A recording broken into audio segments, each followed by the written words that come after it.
Hello guys, so in this video I'm gonna show you two ways to fix TikTok features missing. So the first way is you have to go to the Play Store, search for TikTok and click on update. After you click on update you will get all the features in your TikTok.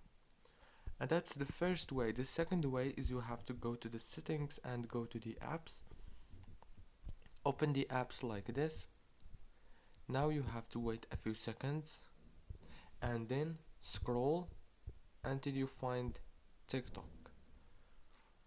When you find it, now click here on this option.